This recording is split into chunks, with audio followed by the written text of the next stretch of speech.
Hello दोस्तों, एक बार फिर से स्वागत है आप सभी का आपके अपने यूट्यूब चैनल में। साथियों, आज की वीडियो में हम आपको बताएंगे कि यदि आप एम्स में नर्सिंग ऑफिसर बनना चाहते हैं तो उसके लिए आपको क्या क्या करना होगा।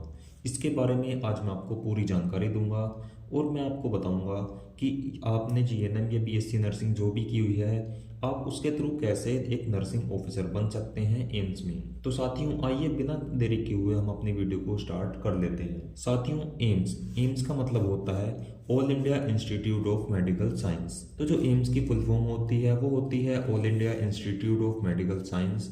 एम्स में आपको नर्सिंग ऑफिसर बनने का मौका मिलता है और जो एम्स में नर्सिंग ऑफिसर बनते हैं उसके लिए आपका एक एग्ज़ाम कराया जाता है जिसका नाम होता है नॉरसेट। नॉरसेट की जो फुल फॉर्म होती है वो होती है nursing officer recruitment common eligibility test. तो नॉरसेट के द्वारा आपके दो एग्ज़ाम यहाँ पर लिए जाते हैं। पूरे इंडिया के अंदर जितने भी एम्स के हॉस्पिटल्स हैं उन सभी में आपको अगर नर्सिंग ऑफिसर बनना है उनमें से किसी में भी, तो आपको नॉरसेट का एग्ज़ाम क्लियर करना होगा, तभी आप इसमें नर्सिंग ऑफिसर बन सकते हैं। आप चाहे मेल कैंडिडेट हो या फिर फीमेल कैंडिडेट हो, आपको दोनों को ही नॉरसेट का एग्ज़ाम क्लियर करना होता है। और इसका प्रोसेस मैं आपको बताऊंगा, सिलेबस और पूरी जानकारी मैं आपको दूंगा। तो इसके एग्ज़ाम को क्वालिफाई आपको करना ज़रूरी होता है।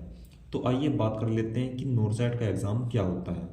इसके लिए सबसे पहले हम बात कर लेते हैं कि ये एग्ज़ाम कैसे कैसे होता है। तो जो एम्स दिल्ली है वो इसके एग्ज़ाम को कंडक्ट कराता है। दिल्ली एम्स के द्वारा इन सभी एम्स के एग्ज़ाम होते हैं, जितने भी ऑल इंडिया में आपके लिए एम्स हॉस्पिटल बनाए गए हैं उन सभी के जो एग्ज़ाम्स हैं वो दिल्ली एम्स के द्वारा कंडक्ट कराए जाते हैं।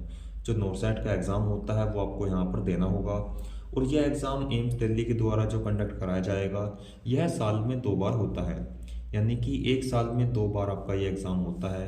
एक तो लगभग जून से जुलाई के मंथ में ये कंडक्ट कराया जाता है और जो सेकंड एग्ज़ाम है वो नवंबर से दिसंबर के मंथ में आपका होता है। एक साल में 2 बार आपका ये एग्ज़ाम यहाँ पर कंडक्ट कराया जाता है एम्स दिल्ली की तरफ से। तो साथियों, आइए देखते हैं कि इसके एग्ज़ाम में आपसे क्या क्या पूछा जाता है। तो जो आपका ये नॉरसेट का एग्ज़ाम होता है इसमें जो आपके टोटल सीबीटी से क्वेश्चन होते हैं, यानी कि ऑनलाइन आपका एग्ज़ाम होगा और ऑनलाइन एग्ज़ाम में आपके यहाँ पर टोटल सीबीटी क्वेश्चन आएंगे, यानी कि कंप्यूटर बेस्ड टेस्ट यहाँ पर होता है। कंप्यूटर पर आपको एग्ज़ाम देना होगा और जितने भी आपके क्वेश्चंस होते हैं सभी एमसीक्यू बेस्ड क्वेश्चंस होते हैं। साथियों, अब से पहले इसमें टोटल एक एग्ज़ाम होता था जो कि आपका 200 क्वेश्चंस का होता था, लेकिन अब कुछ ही टाइम पहले इसका जो एग्ज़ाम है उसमें आपके 2 एग्ज़ाम होने लगे हैं। यानी कि एक की जगह आपके 2 एग्ज़ाम होने लगे हैं, जो कि पहला एग्ज़ाम होता है प्री और जो दूसरा एग्ज़ाम होता है वो होता है मेंस। सबसे पहले आपको यहाँ पर प्री एग्ज़ाम देना होगा। जो भी कैंडिडेट इसके प्री एग्ज़ाम को क्वालिफाई कर लेंगे उन्हें ही यहाँ पर मेंस में जाने का मौका मिलेगा। यदि आप क्वालिफाई कर लेते हैं तो आपको मेंस एग्ज़ाम में बैठने का मौका मिलता है। यदि आप प्री में आपको डिस्क्वालीफाई कर दिया जाता है तो आप इस स्टेज तक पहुंच ही नहीं पाएंगे। तो आपको सबसे पहले यहाँ पर प्री की तैयारी करनी होगी। यदि आप प्री एग्ज़ाम को क्वालिफाई कर लेते हैं, इसमें पास हो जाते हैं, तो आपको यहाँ पर मेंस एग्ज़ाम देने के लिए बुलाया जाता है। जब आप इसके मेंस एग्ज़ाम को देते हैं और मेंस एग्ज़ाम में आप अच्छे नंबरों से क्वालिफाई कर लेते हैं, यानी कि यहाँ पर आपको रैंक लानी होती है जिसके अकॉर्डिंग आपको यहाँ पर आपके एम्स मिलते हैं। जो भी आपके प्रेफरेंस में आपने दिए हुए हैं उसके अकॉर्डिंग आपको एम्स हॉस्पिटल अलॉट होते हैं, यदि आप उनकी मेरिट लिस्ट के अंदर होते हैं तो। यदि आप उनकी मेरिट लिस्ट से बाहर होते हैं तो आपको यहाँ पर सिलेक्ट नहीं किया जाता है। तो इस तरह से आपके यहाँ पर 2 एग्ज़ाम होते हैं, सबसे पहला प्री और दूसरा एग्ज़ाम होता है आपका मेंस। तो ये दोनों एग्ज़ाम आपको देने होंगे एम्स में नर्सिंग ऑफिसर बनने के लिए। तो आइए देख लेते हैं कि इन एग्ज़ाम में क्या क्या क्वेश्चंस और कितने क्वेश्चंस आपके आते हैं। तो सबसे पहले हम बात कर लेते हैं प्री एग्ज़ाम की। जो प्री एग्ज़ाम होता है नॉरसेट का, इसमें टोटल आपसे 100 क्वेश्चंस पूछे जाते हैं। 100 क्वेश्चंस जो होते हैं ये आपके 90 मिनट में आपको करने होते हैं। यानी कि इनको अटैम्प्ट करने के लिए आपको 90 मिनट का टाइम दिया जाता है। 90 मिनट में आपको 100 क्वेश्चन यहाँ पर करने होते हैं। तो इनमें से 80 क्वेश्चंस आपके नर्सिंग सब्जेक्ट से होते हैं, यानी कि जो आपके अपने first year, second year, third year और फोर्थ ईयर में आपने पढ़ा हुआ है उनमें जितने भी सब्जेक्ट आपने पढ़े हैं उन सभी से यहाँ पर 80 क्वेश्चंस पूछे जाते हैं। जैसे कि anatomy, fundamental of nursing, community health nursing, sociology, psychology, medical surgical nursing, child health nursing, psychiatric, इन सभी से जो भी आपके नर्सिंग सब्जेक्ट्स हैं इन सभी से आपके ये 80 क्वेश्चंस आते हैं। और जो बाकी के 20 क्वेश्चंस हैं, 20 क्वेश्चंस आपके आते हैं जीके, रीजनिंग, जनरल एप्टीट्यूड और जो आपके मैथमेटिक्स के कुछ क्वेश्चंस होते हैं। तो साथियों 20 क्वेश्चन आपके जीके, रीजनिंग, जनरल एप्टीट्यूड और मैथमेटिक्स से होते हैं। इनकी भी आपको तैयारी करनी होती है। तो इस तरह से आपका ये 100 क्वेश्चन का एग्ज़ाम होता है प्री एग्ज़ाम। प्री एग्ज़ाम में जो भी स्टूडेंट्स क्वालिफाई करते हैं उन्हें फिर मेंस में भेजा जाता है। मेंस एग्ज़ाम के लिए उन्हें वहाँ पर परमिशन मिल जाती है, वे मेंस एग्ज़ाम को दे सकते हैं। अब आइए बात कर लेते हैं मेन एग्ज़ाम की।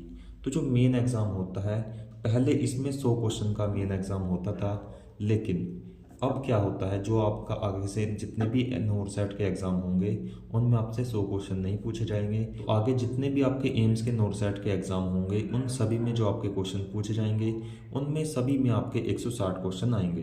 100 क्वेश्चन प्री एग्ज़ाम में आएंगे और 160 क्वेश्चन आपके मेंस एग्ज़ाम में आपको देखने को मिलेंगे। अब ये 160 क्वेश्चन किस तरह से आपके दिए जाते हैं ये इन्हें भी देख लेते हैं।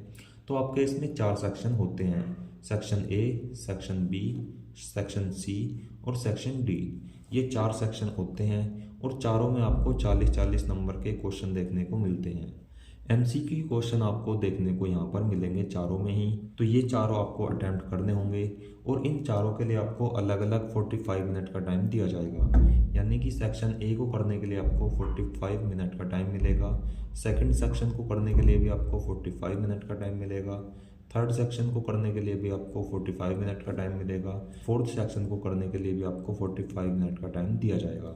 तो आपको इन दिए हुए टाइम के अंदर ही अपने सभी सेक्शन कंप्लीट करने हैं और इस तरह से आपके जो टोटल क्वेश्चन होंगे वो आपको 160 क्वेश्चन यहाँ पर अटैम्प्ट करने होंगे। और सबसे जो मेन खास बात इसमें यह है कि दोनों ही एग्ज़ाम में, चाहे मेन एग्ज़ाम हो या प्री एग्ज़ाम हो, दोनों में ही आपको नेगेटिव मार्किंग देखने को मिलेगी। तो जो नेगेटिव मार्किंग है वो आपकी 1/3 की नेगेटिव मार्किंग आपको देखने को मिलेगी। यानी कि यदि आप 3 क्वेश्चन को गलत कर देते हैं तो जो आपने एक क्वेश्चन सही किया है उसके भी नंबर आपसे काट लिए जाएंगे। यानी कि यदि आपने एक क्वेश्चन सही किया और 3 क्वेश्चन आपने गलत किए तो आपको 0 नंबर यहाँ पर दिए जाएंगे। तो इस तरह से आपकी ये नेगेटिव मार्किंग रहने वाली है। इसलिए कोशिश कीजिए कि जितने भी आप क्वेश्चन अटैम्प्ट करें वो सभी आपके सही होने चाहिए। इसी तरह से आपको अटैम्प्ट करने हैं। अगर आपको किसी क्वेश्चन में डाउट है जिसके आपको नहीं पता है, उस क्वेश्चन को आप अटैम्प्ट ना करें तो ही आपके लिए बेहतर होने वाला है। तो आइए अब बात कर लेते हैं इसमें एजुकेशन क्वालिफिकेशन की।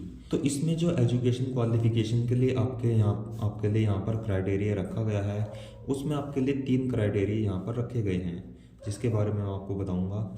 सबसे पहला जो क्राइटेरिया है वो है बीएससी नर्सिंग 4 ईयर कोर्स। यानी कि यदि आपने बीएससी नर्सिंग की हुई है किसी भी कॉलेज से, कि चाहे आपके पास स्टेट का यहाँ पर सर्टिफिकेट हो या फिर आईएनसी के द्वारा जारी किया गया हो। बीएससी नर्सिंग 4 ईयर का एक प्रोग्राम कोर्स होता है, डिग्री प्रोग्राम होता है, ये आपने किया हुआ होना चाहिए। यदि आपने बीएससी नर्सिंग की हुई है उसके बाद चाहे आपने कुछ भी ना किया हुआ हो तो आप इसमें अप्लाई कर सकते हैं। सेकंड जो इसमें क्राइटेरिया यहाँ पर दिया गया है आपके लिए वो है पोस्ट बेसिक बीएससी नर्सिंग का। यानी कि यदि आपने पोस्ट बेसिक बीएससी नर्सिंग की हुई है, ये 2 साल का कोर्स होता है। यहाँ पर आपके लिए 2 ईयर प्रोग्राम ये होता है, ये भी डिग्री कोर्स है। यदि आपने पोस्ट बेसिक बीएससी नर्सिंग की हुई है तो भी आप इसके फॉर्म को अप्लाई कर सकते हैं। थर्ड जो है, यदि आपने जीएनएम की हुई है तो भी आपको यहाँ पर मौका मिलता है। यदि आपने जीएनएम 3 ईयर का जो डिप्लोमा कोर्स होता है, यदि आपने वो भी किया हुआ है तो भी आप इसके फॉर्म को अप्लाई कर सकते हैं। लेकिन उसके लिए कंडीशन क्या है कि जीएनएम होने के बाद, जीएनएम पास आउट करने के बाद आपके पास 2 साल का एक्सपीरियंस होना चाहिए। 2 साल का एक्सपीरियंस आपसे यहाँ पर मांगा जाएगा और मिनिमम 50 बेडेड हॉस्पिटल में। यानी कि यदि आपने 50 बेड से ज़्यादा के हॉस्पिटल में काम किया हुआ है और 2 साल का एक्सपीरियंस आपको यहाँ पर चाहिए तो आप इसके फॉर्म को भर सकते हैं। तो ये 3 क्वालिफ़िकेशन जो मैंने आपको बताई है यहाँ पर इसमें मांगी जाती हैं। यदि आपने बीएससी नर्सिंग की हुई हो, यदि आपने पोस्ट बेसिक बीएससी नर्सिंग की हुई हो, या फिर आपने जीएनएम के साथ साथ 2 साल का एक्सपीरियंस लिया हो 50 बेड या उससे ऊपर के हॉस्पिटल में, तो आप इसके फॉर्म को भर सकते हैं। आप नर्सिंग ऑफिसर यहाँ पर एम्स में बन सकते हैं। तो साथियों ये तो हो गई इसकी एजुकेशन क्वालिफ़िकेशन। अब आइए बात कर लेते हैं इसमें एज लिमिट की, कि इसमें आपकी एज लिमिट क्या रखी जाती है। तो साथियों यदि आप जनरल कैटेगरी से बिलोंग करते हैं तो आपकी जो एज लिमिट होने वाली है वो होने वाली है 18 से 30 साल। यानी कि यदि आपकी उम्र 18 से 30 साल के बीच में है तो आप इसके फॉर्म को यहाँ पर भर सकते हैं। इसके बाद यदि मैं बात करूँ ओबीसी, एससी और एसटी के कैंडिडेट्स के लिए, यहाँ पर ओबीसी, एससी और एसटी कैंडिडेट्स को यहाँ पर छूट मिलती है उनकी कैटेगरी के हिसाब से। वो मैं आपको नोटिफिकेशन में नेक्स्ट वीडियो में बता दूंगा। जब इसका नोटिफिकेशन आएगा उसके मैं आपको वीडियो प्रोवाइड करा दूंगा और कितने साल की आपको छूट मिलती है उसमें आपको प्रॉपर इन्फॉर्मेशन दे दूंगा। तो जो नॉर्मल यहाँ पर जनरल कैटेगरी के कैंडिडेट्स के लिए एज है वो 18 से 30 साल के बीच में रखी गई है। 30 साल के बाद आप इसके एग्ज़ाम को नहीं दे सकते, लेकिन जो ओबीसी, एससी और एसटी कैटेगरी के कैंडिडेट हैं उन्हें यहाँ पर इसमें रिलैक्सेशन मिलता है। और जो आर्मी में काम कर चुके हैं या फिर जो फिजिकली डिसेबल्ड पर्सन हैं उन्हें भी यहाँ पर एज में छूट मिलती है। तो वे सभी इसके फॉर्म को अप्लाई कर सकते हैं। वे एम्स में नर्सिंग ऑफिसर बनने के लिए यहाँ पर नॉरसैट के एग्ज़ाम को दे सकते हैं। तो साथियों ये इसका कंप्लीट एजुकेशन क्वालिफिकेशन हो गया। इसके रिलेटेड आपको अगर और कोई भी जानकारी लेनी हो तो आप हमें कमेंट बॉक्स में बता सकते हैं। तो साथियों जब इसके फॉर्म आएंगे या जब इसकी वैकेंसी आएंगी मैं आपको अलग से वीडियो प्रोवाइड करा दूंगा कि आपको इसके फॉर्म को कैसे भरना है। तो साथियों आपको हमारी यह वीडियो कैसी लगी हमें कमेंट बॉक्स में ज़रूर बताइएगा। और अगर आपका इससे रिलेटेड कोई भी डाउट हो तो आप हमें सीधा कमेंट बॉक्स में पूछ सकते हैं। हम 100% रिप्लाई आपको कर देंगे। तो आज के लिए इतना ही।